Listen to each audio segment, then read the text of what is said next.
Hi, you're watching Sipping Off the Cuff on Tequila Aficionado Media, all of our platforms. I am here in St. Petersburg, Florida, in the command center.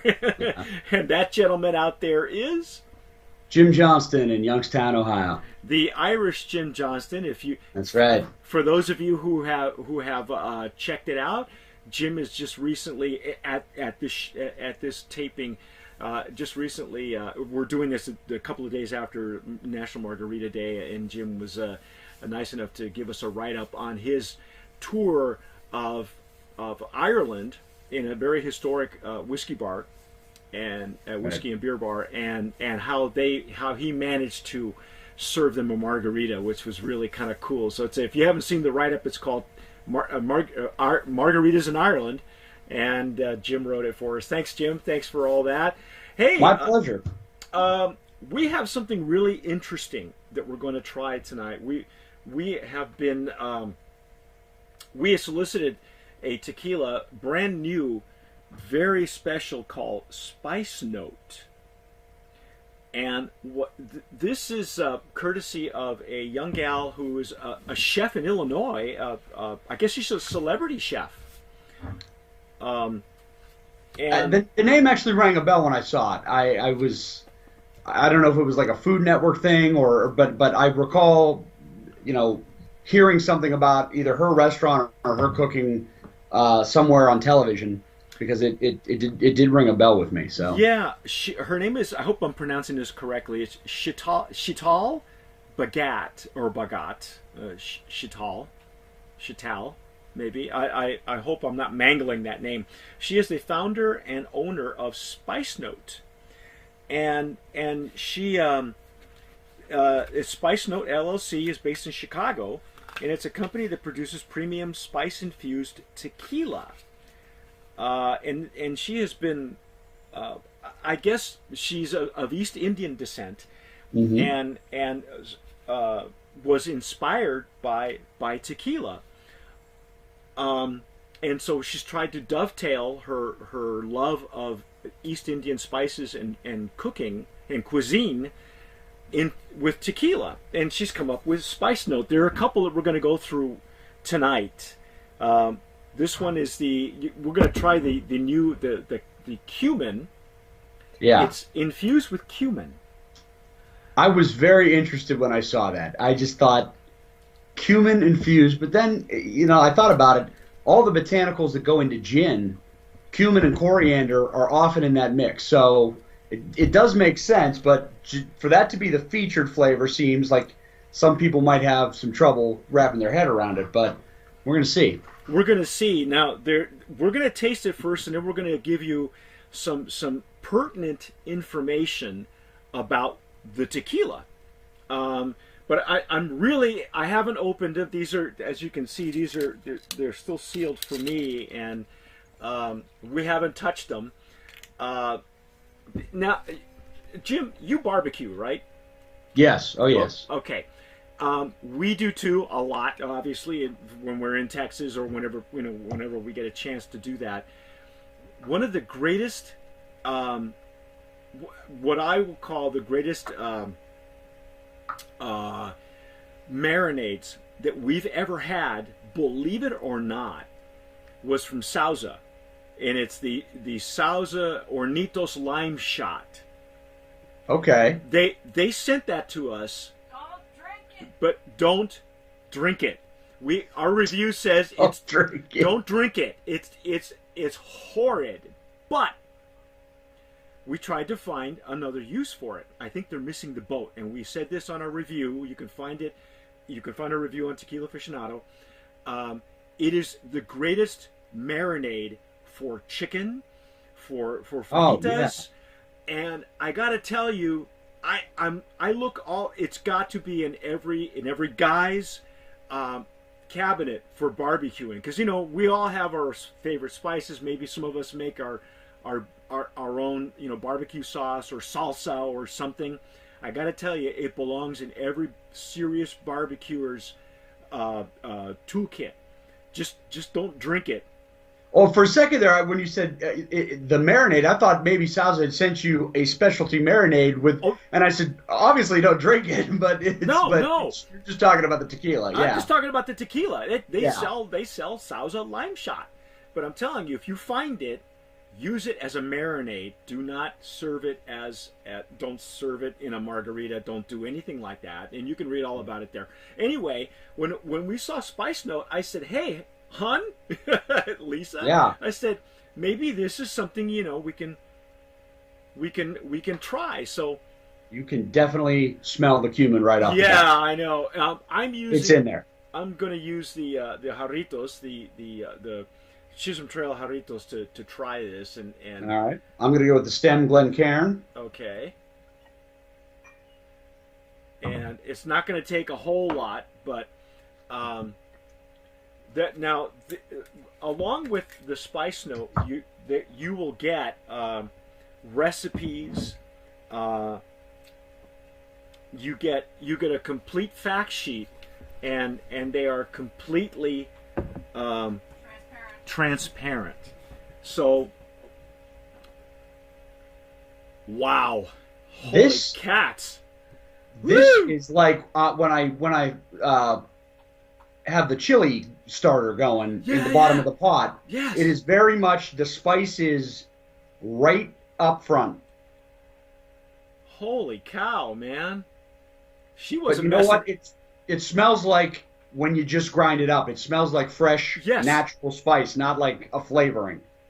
I've got to read to you the notes because Miss Bagat was extremely transparent and upfront, and she realizes that guys like you and me, the uh, uh, purists, may have a hard time with something like this. Now, I got to tell you, we're open-minded here at Tequila Aficionado. We have to be because there's so many different categories, and everybody is trying to distinguish themselves from each other. And Shatil didn't set out to do that. She set out to combine something that would go well with her dishes, with Right. and in cocktails. So Well, she was nice enough to send us some cocktail recipes, which I'm excited to try, but it did give me the idea that, the reason these are infused tequilas is because she wants these to complement the spices that she grew up with. And this smells wonderful. wow, This smells absolutely like the spice in chili or a curry that it smells natural. yeah. Well, here's the spice note tequila. It is infused. It is natural. It is complex. It is simple to mix, and it is premium. What it isn't, and she tells us here, right here on her notes, she's not hiding anything. Right. It isn't flavored. It isn't artificial. It isn't overwhelming. It isn't simple in taste. It's not one-sided, which was really interesting to me. Meaning this would be like putting a bunch of cumin in your mouth. Yeah, exactly. She was born into a home of shared Eastern and Western culture. A Chicagoan brand owner, grew up surrounded by a warm fragrance of exotic East Indian spices. Her mother used as she cooked her family dinners. So dinner was always a shared experience. And this was something that always stayed with Shatil. And it says, every evening together we shared our stories, our hearts, our spirit. So I'm telling you, holy cat. Yeah, this is really so. Just the smell alone reinforces the fact that there's nothing artificial in this, because this smells like if I opened up a jar of cumin in my cabinet, that's exactly the aroma I would get. And it's probably the other thing too. This isn't like your brand name McCormick or whatever. It's not right. This is, as you said, she's a chef, so she's gonna use better ingredients. I mean, Well, and she's an Indian chef, so I'm sure she's getting the cumin from the best place to get it. 'Cause Yeah. it's what goes into her food. So okay, I gotta dig in. I gotta try this. all right.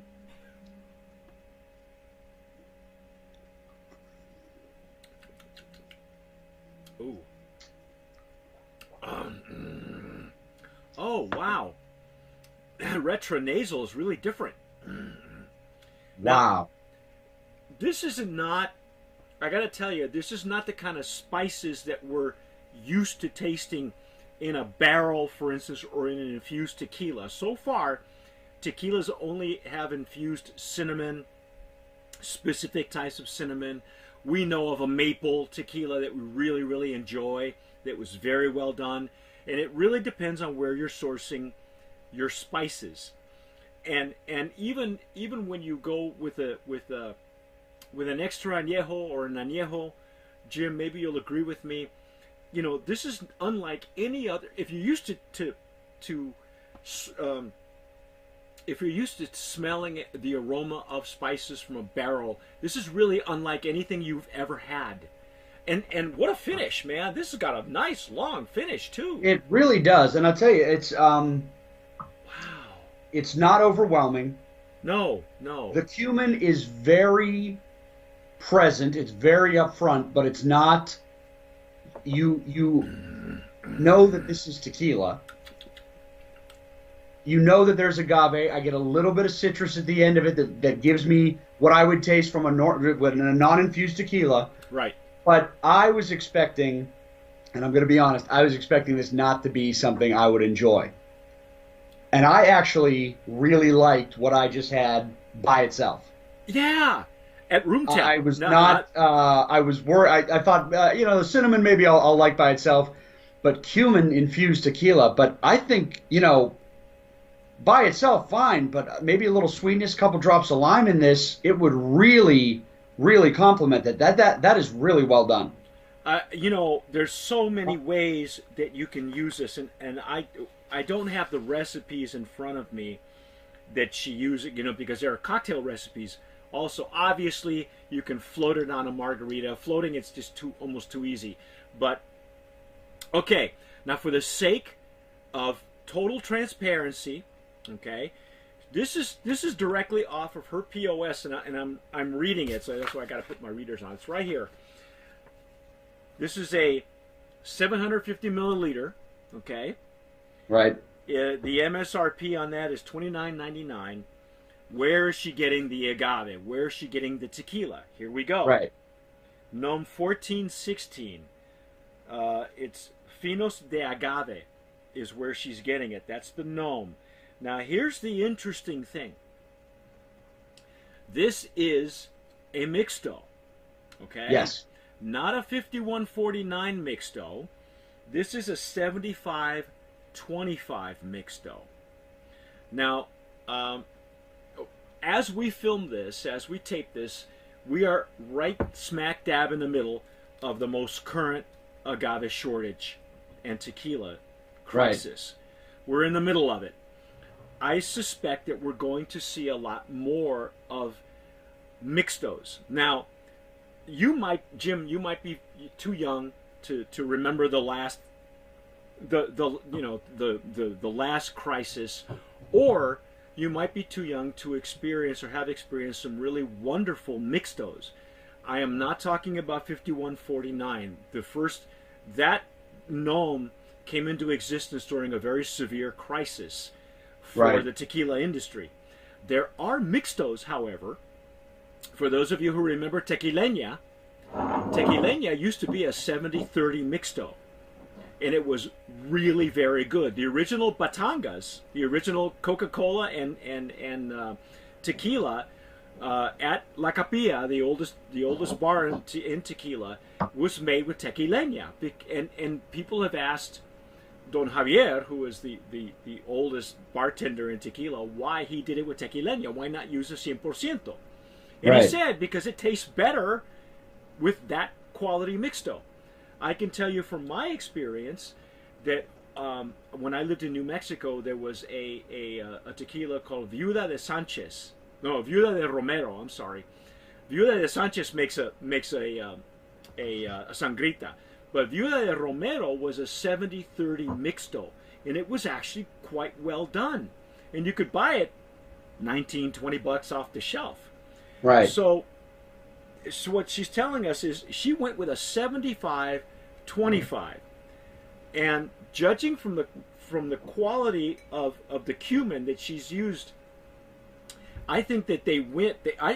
I'm willing to bet, and I'm not sure because I haven't spoken with her except briefly on the phone, that if we interview her, she has probably gone through several percentages of mixtos before she decided on a 75-25.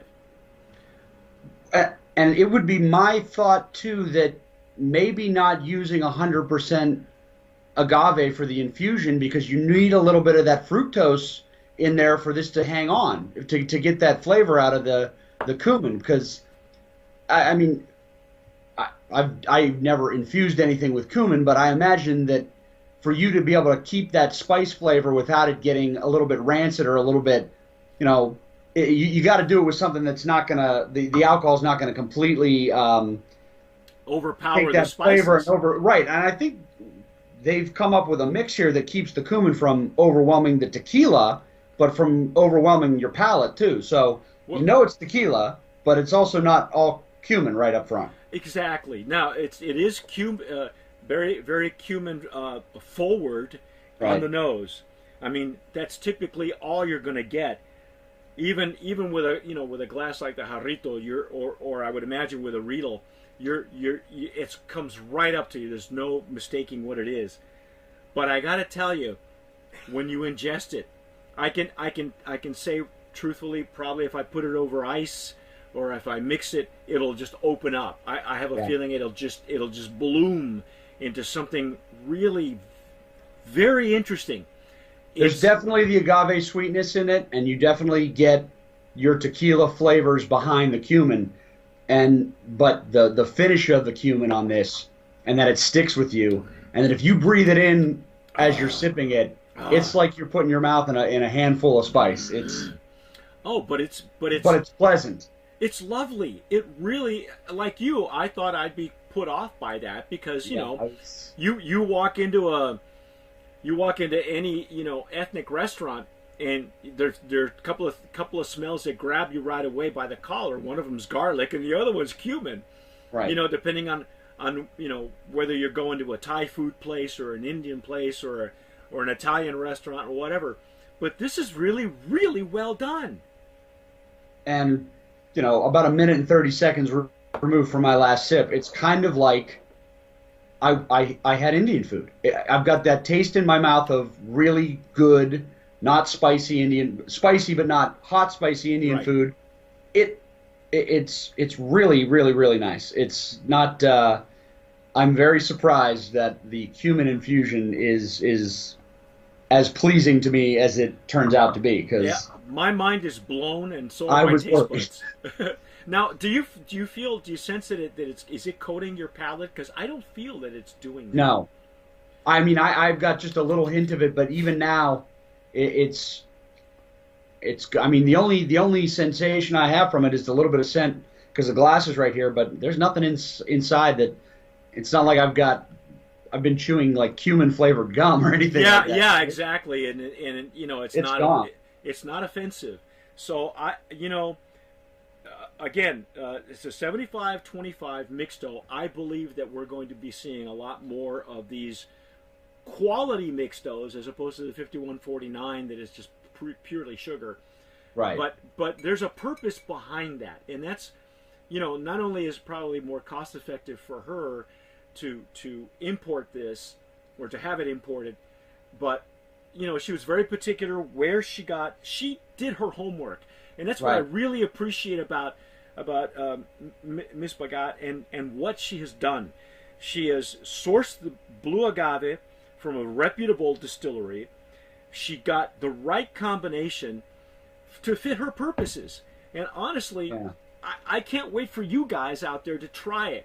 Because, this could be a great marinade, but I'm telling you, if you're into East Indian food or if you're into Asian food of any sort, you might just surprise some people by serving this on the rocks. Now I'm gonna pull the recipes that she sent us up. I want to try one of these with a chef's knowledge of what flavors combine with this to make it really good. Because by itself, I am not put off by this, and I could actually sit here and finish this and enjoy it. Yep. And not be overwhelmed by spice on it. But I think mixed is going to be even better in cocktail combinations. I think so too, and I think right now, whether you agree with me or not, I'm going to nominate this one as a Brand of Promise nominee. And here's the thing, Jim, we're lucky. This is the first time this has ever happened. First of all, thank you, Shatil, for sending these to us, for Spice Note sending this to us. But she has actually opened up a whole new category for herself. This is an infused mixto tequila. So not only is it infused 100% out there, because we've tasted those last year, right. Now this is an infused 75-25 mixto. This is a separate category altogether. I'm going to go on a limb and say this is a Brand of Promise nominee in the mixto infused category. She built her own category. I love that. I love that about what she's done. She's got some innovation going here, and I got to tell you, on the bottle, you've got agave, but that's very Indian, that style of artwork on the front here, and I really like it. It's simple, but if you saw this on a shelf and you didn't see cumin on it, you'd be like, oh, that looks great. But then I'm sure people are going to look at that and think, cumin, I don't know. But it's a great-looking bottle. And yeah. Well, what do you think? Should we nominate this as for packaging as well?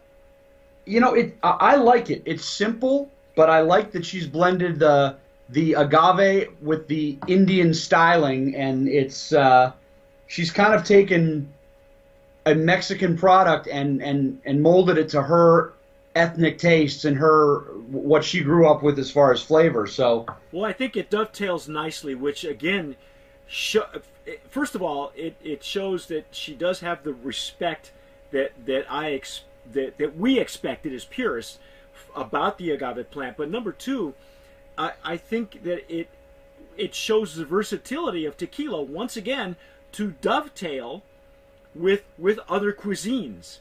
It's not just for nachos and tacos and right. As a matter of fact, I've talked to liquid chefs and mixologists, and many of them have said, I don't like pairing tequila with Mexican food. And yet, we still do, all of us do. But right. I love that what she's done. This is wonderful, wonderful stuff. Don't be put off by what you see. Really give it a try. We've been open-minded. How many times have you and I said this, and a lot of the other TJs, don't judge the book by its cover, because you never know what you're going to be missing. Right. And again, I mean, we knew we were going to taste this no matter what. So it's not like if we're walking past this on a shelf, we're just going to leave it there and not try it. But I was worried that this was going to be a heavy cumin or a heavy spice that I wasn't going to be okay with. But I'm not at all. I'm very impressed. Yeah, me too. And I totally agree with you. I was kind of, it was okay. It was interesting because Shatil did call us. We reached out to her. She wanted a phone call because she wanted to clarify what this is. Right. And but hey, there's room for everybody on the shelves. It really is. And I love that there's innovation, as you said. She's opened up a whole new category. When people get a hold of this, you watch what happens, because now you're my guy. When this is going to be a mixologist's favorite thing, because they can introduce an entirely new flavor without having to introduce an extra ingredient. Yeah. And I want to say something about the color, because when you look at the color in the bottle and you look at the color in the glass, she's very, very upfront about nothing being artificial in this. And when you finally get this in the glass and you're looking at it up to the light, it's got a nice color to it. It's got clarity to it. It doesn't look like it's chemically induced to look like it does, but it looks like a reposado, but it also kind of looks like when you're done crushing your cumin in the mortar and pestle, the little powder that's left behind there. So gives me the idea that this was, this has been in contact with natural, high quality cumin, and that's where it gets its color and its flavor from. I would not expect anything less from this young lady. Congratulations to Shatil Bhagat and Spice Note, Brand of Promise nominee in a couple of categories. That's our take so far for the cumin. Our next episode, we are going to try the cinnamon. That's going to be fun. I'm Mike Morales here in St. Petersburg, Florida, in our mobile command center. That gentleman there is Jim Johnston in Youngstown, Ohio. You've been watching Sipping Off the Cuff on Tequila Aficionado Media, all of our platforms. If you're watching us on YouTube, please subscribe. Tell us if you've had this before in the Illinois and Chicago. Tell us what you think. All right, I'd love to hear from you guys. But whatever it is, tomar sabiamente. Sip wisely. Sip wisely, everyone. I'm Mike Morales. I'm CEO of Tequila Aficionado Media, and I just wanted to thank you for watching Sipping Off the Cuff. We love doing these reviews for you. Now, if you're an Agave Spirits brand owner and you're watching this, there are 3 things that I'd like to talk to you about. Number 1, if you'd like us to review your Agave Spirit on Sipping Off the Cuff, just send me an email, mike@tequilaaficionado.com. It won't cost you a dime, and I promise you'll get an honest review. Number 2, if your brand has been nominated, past or present, as a brand of promise, we can help you promote your brand effectively and affordably over on the tequila PR side of things. Just email me, mike@tequilapr.com. And number 3, if your brand has ever been a Brand of Promise nominee or a winner, you automatically qualify with us, or to go with us on our next promotional tequila tour. So shoot me an email, tours@tequilaaficionado.com, and I'll send you all the details on our upcoming tequila tour. That's it. Thanks again for watching. Sip wisely.